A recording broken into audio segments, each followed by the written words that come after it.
ওমর ফারুক আজম রাদিয়াল্লাহু তাআলা, ওনাকে বলা হয় ওয়ালা আদালিল আসহাব, সাহাবীদের মধ্যে সবচেয়ে বেশি ন্যায়পরায়ণ। উনি যখন খলিফা হয়েছেন, এরপরে উনি এক ব্যক্তি থেকে উট কিনেছিলেন। কি কিনেছেন? উট।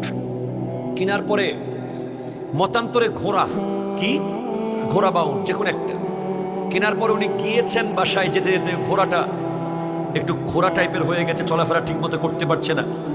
উনি এসে ওই দোকানিকে বলছেন, আপনার ঘোড়া তো ডিস্টার্ব করছে, ঠিক নাই, এটা ফেরত নেন।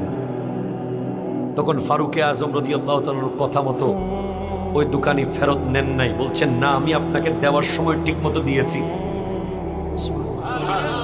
ওমর ফারুক আজম টেস্ট করে দেখতেছেন তাদের মধ্যে কি পরিস্থিতি চলতেছে। এক পর্যায়ে বলছেন, না, আপনাকে ফেরত নিতে হবে, আমি খলিফাতুল মুসলিমিন, আপনি খলিফা হতে পারেন কিন্তু ন্যায় বিচার আপনাকে করতে হবে, আমি দেওয়ার সময় ঠিক দিয়েছিলাম।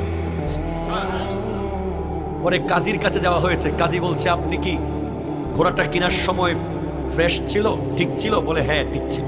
তাহলে এটা আপনি রেখে দেন, এটা ফেরত দিতে পারবেন না। তখন ফারুক আজম বলছেন, হাজা আসাহ, এটাই তো শুদ্ধ, এটাই তো সত্য। আর আজকে দিনে হলে আপনি পারতেন, এই বেটা তোর গাড়ি ডিস্টার্ব করতে, 3টা গাড়ি ফাটা, ঠিক কিনা বলেন না?